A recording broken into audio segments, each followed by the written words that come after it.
Andrew, obviously you're playing without Tariq for the first two quarters of this game. Kind of what does that change, and what have you seen from Jay King? And I think Derek also played Yeah, some yeah, there too. yeah. So unfortunate event.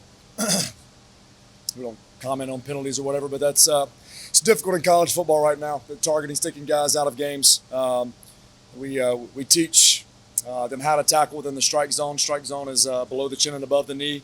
One of the things that's coming into play a lot is offensive players are bracing for contact, and as they brace for contact, their helmet and face mask go down. It's really unfortunate for Tariq. I didn't think it was egregious. Not here to argue penalties or make any commentary on the referee, but that affects him for that game and then for the next half. So to your point, next man up. If we go back just to the Kennesaw State game, Tariq was down that game. Jay King got to play a big load. Derek Allen got to play a big load.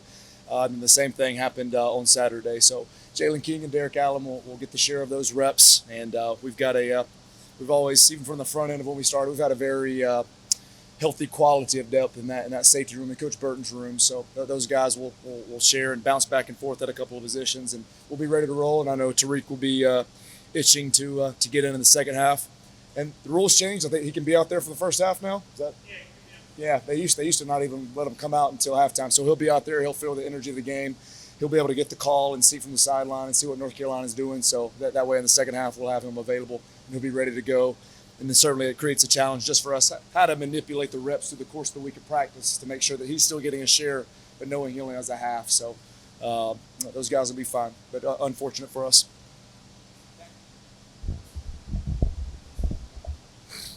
The 3-down look that you had against Clemson, I think they said multiple times it wasn't something they've seen. I'm curious, could you kind of go through the development of that and how you decision to put it in for Clemson, and then I guess going forward, do you feel like now those are both things you can use? Yeah.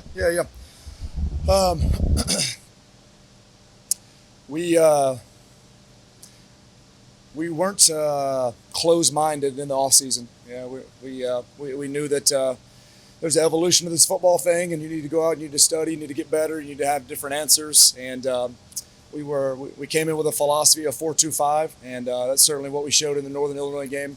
But we've had a plan all the way back from spring practice all the way through to fall camp. So if you just think about complimenting our kids right now, in 3 games, we've gone from a 4-2-5 in Northern Illinois. We went to a triple option defense that completely requires different language, different verbiage, different teaching.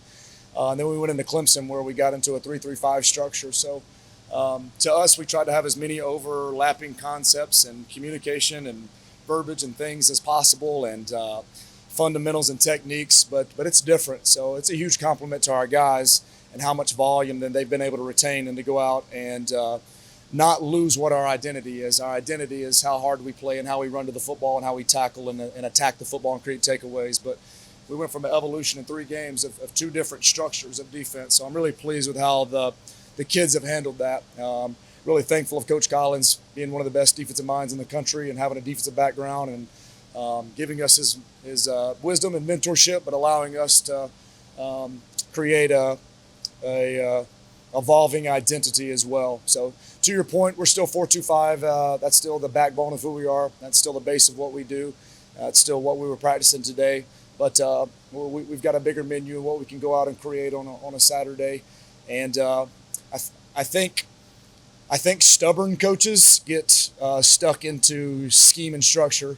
I think open-minded coaches try to get their best players on the field. So it's a very NFL personnel-driven mentality of how do we get our best players on the field.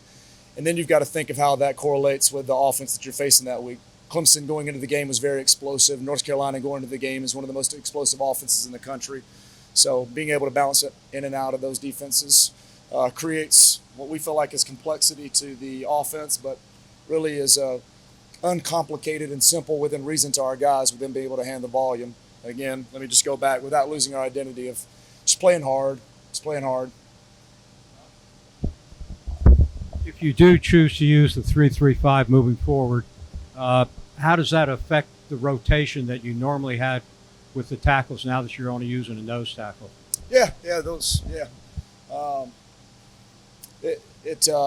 What it does by structure is it limits some interior tackle depth right there, but we still got those guys rolling through it. Allowed a guy like Zeke Biggers to go make a TFL in a big time ACC game versus Clemson. So those guys still get plenty of opportunities right there. But we still love what our defensive line is doing. We still love our 4-down package, and we'll be able to absolutely put that out there on Saturday.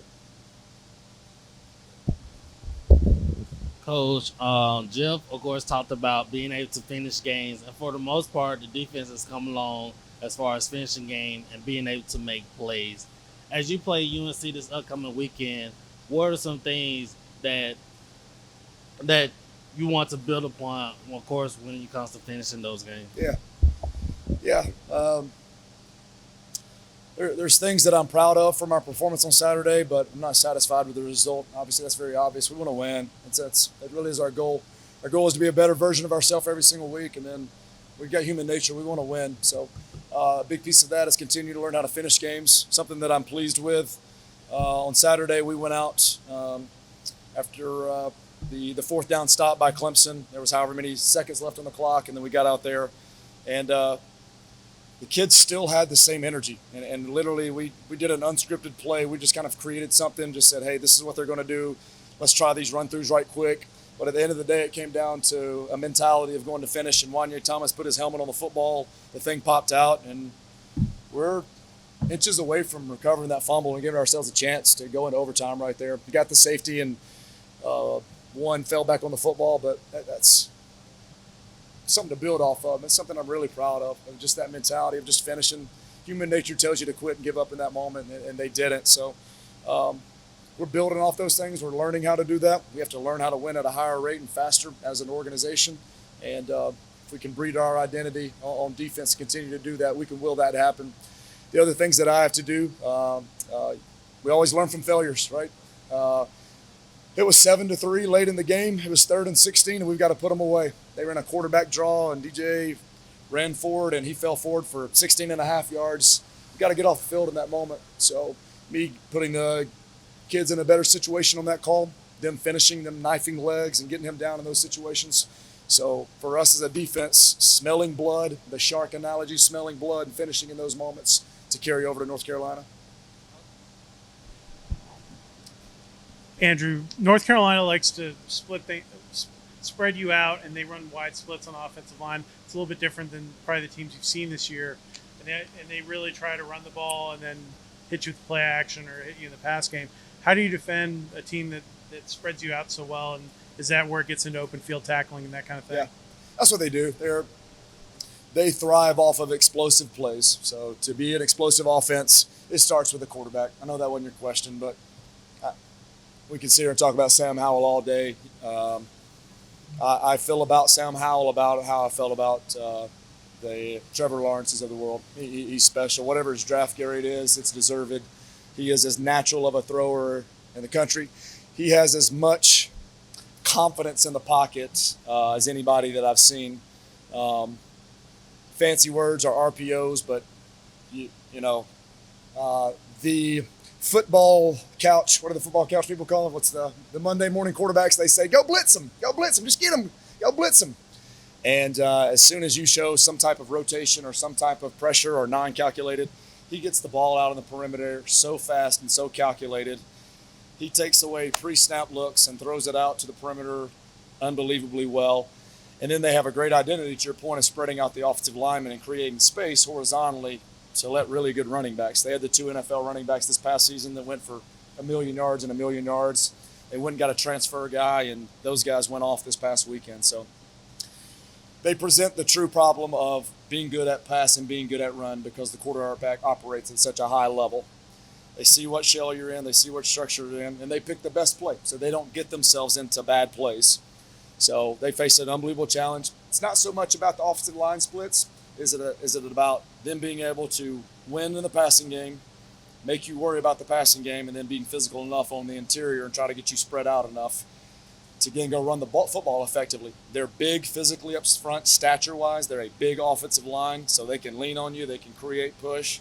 So they truly make you defend the entire space of the field. Most people vertically, they're truly horizontal, the full space of the field, and they truly make you defend run pass. That sounds stupid, but they truly make you defend it on every play with the run pass option as well. question for you about Charlie Thomas. Kind of a two-part question.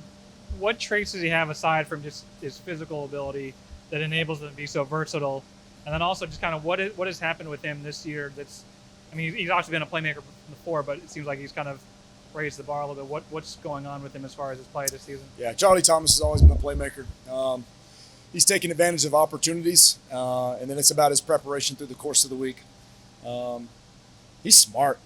I mean, he is a smart football player. He prepares the right way. He anticipates plays. So when you have a good idea of tendencies, you anticipate plays, and then you let God-given ability take over. It works out pretty well for you.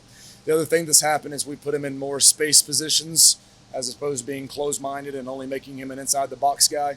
So he does well in space. He was at a fortunate position this past week as well. It was our joker position in that 3-3-5 where we can blitz him off the edge. He can be out in coverage. He can fall back into fits. So it's a very active position. In week 1 in a 4-2-5 structure, that was Wesley Walker who had a lot of – so that particular position really, really highlights players' attributes that are spatial players. But really proud of him. He's playing at a high level. I think at halftime he had 8 tackles in it, and it seemed that way. It seemed like when we needed to get off the field on the third down that he was the guy that was making the plays. And he's got the right mentality. He's got the right demeanor. He's got the right preparation. I'm really, really proud of Charlie Thomas. He's playing at a high level. Coach Thacker, a philosophical question for you. Whether you lose the toss or defer, do you like it when the defensive unit is the first unit on the field to start the game? Wow. I'm afraid to give a wrong answer. I may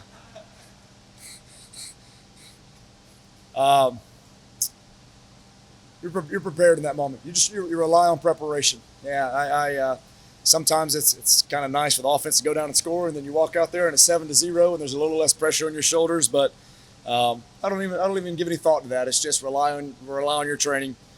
We ask our kids to do that, then it's hard for us as adults to do that. You know, go out there and don't make the game bigger than what it is. And in that first play, just rely on your preparation, do exactly what you practice. And it's the same thing for a play caller as well, to not get anxious early, to not doubt anything early, just to rely on your training, to look at your play sheet, think about what you prepared in those moments, to see the formations, to feel the down and distance, and just rely on what you've called. And then as you work along and you progress and you see what they're doing in the game, then you make adjustments from there. But it's relying on trainers. So I'll give you a great answer. Of course, I asked Coach about this as well, but you guys are playing at the Benz. Even though it's a neutral site, might be a home game for y'all. This is not far away. How do you think the crowd will have an impact on your defense? Yeah, it's just a cool environment, man. It's dope for us as an organization. It's cool for me as a coach. I'm a 36-year-old man, and I think it's cool to go play in the freaking Mercedes-Benz, much less for 18 to 22-year-old young man. And certainly I love it for recruits to hear that, man. We get to go in one of the nicest stadiums in the world and go play a top 25 team and on a big time stage. So it's a neat environment. Outside of that, man, I hope Georgia Tech Nation shows up, and I hope the crowd's fantastic because our kids deserve it. They're working their tail off, and it's going to be a great day and a great environment. But at the end of the day, we can't make the environment bigger than what it is. In the same way that I talked about falling back on training, that's what we'll tell our kids. Not to go in there with their iPhone and their Snapchat and their IG and take pictures of everything. To be focused on the game and let it rely. We'll go put the ball down anywhere, any place, and let's just go. Thanks, guys.